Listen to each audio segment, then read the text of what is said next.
Hola, este es el video correspondiente a la práctica 3. Somos el equipo número 2 y eh, entendemos como autoaislador pues a este artefacto, ¿no? Que transmite una señal sin conexión eléctrica directa y su función principal es proteger a los componentes sensibles eh, con respecto a la intensidad eléctrica.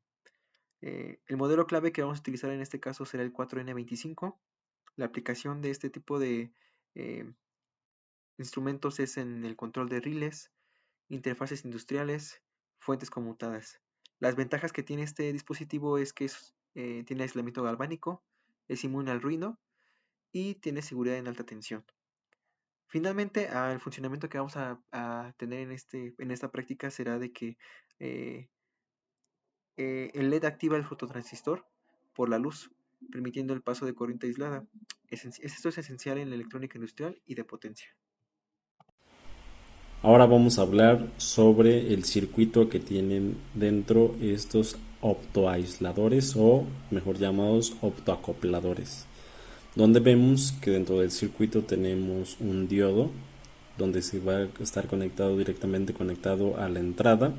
Esta va a pasar una señal a un transistor que va a estar conectado a una corriente de 10 volts por lo general con una resistencia, y la otra parte va a estar conectada hacia tierra. Esto nos van a dar la salida y así es como nosotros protegemos nuestro circuito con este pequeño optoacoplador. También tenemos la variable de voltaje, el umbral de entrada, que empieza a alimentarse desde el 10% hasta el 90%, donde funciona considerablemente bien. Ahora vamos a hablar del esquemático de pines de este optoacoplador, siendo así el pin 1 y el pin 2 el LED ánodo y el LED cátodo correspondientemente. Estas van a ser las entradas que van a estar conectadas al transistor, que serán las salidas, que son los pines 6, 5 y 4. Así el pin 4 sería el emisor, el 5 el colector y el 6 la base. El LED número 3 sería la tierra. Y así es como terminamos el esquemático de pines de un optoaislador. Soy Andrés Castrejón Jiménez y vamos a hablar sobre cómo está compuesto el circuito. El circuito está compuesto por diferentes dispositivos electrónicos, como lo son los autoacopladores 4N25 que transmiten las señales entre circuitos aislados eléctricamente. También tenemos comparadores LM239 que sirven para comparar el voltaje de entrada con un voltaje de referencia. También tenemos una batería de 9 volts que funciona como fuente de alimentación para el circuito. También tenemos un potenciómetro que regula el voltaje de entrada en los comparadores. Tenemos diferentes resistencias que van conectadas a las salidas del comparador LM239. Y también tenemos LEDs que se encienden cuando el comparador detecta que el voltaje supera un umbral.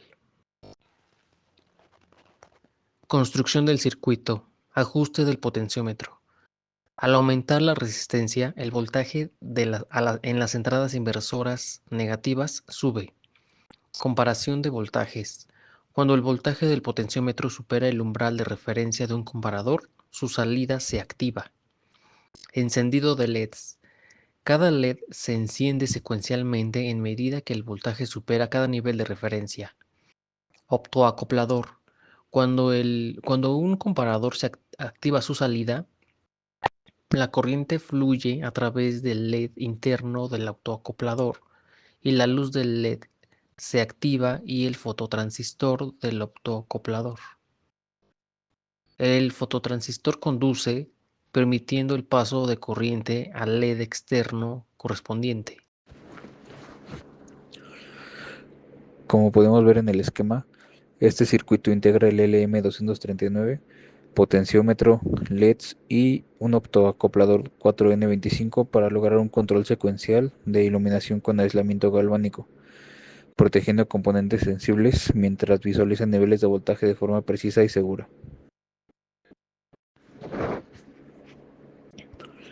Como se muestra en el video, el funcionamiento se basa en comparar un voltaje ajustado con un potenciómetro contra un valor de referencia. Si el valor del potenciómetro supera el umbral, el LM239 activa un optoacoplador que enciende un LED, todo con aislamiento galvánico.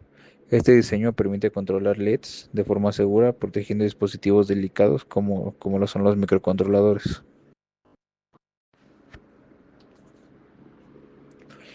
Por último, estas son las referencias que utilizamos para el desarrollo de la práctica. En primer lugar tenemos la hoja de datos que contiene una descripción general del componente a utilizar, así como algunas especificaciones eléctricas y características de su funcionamiento, diagrama de pines, etcétera, y también la información proporcionada por el profesor, ya que funciona como guía para el armado del circuito y comprender el funcionamiento.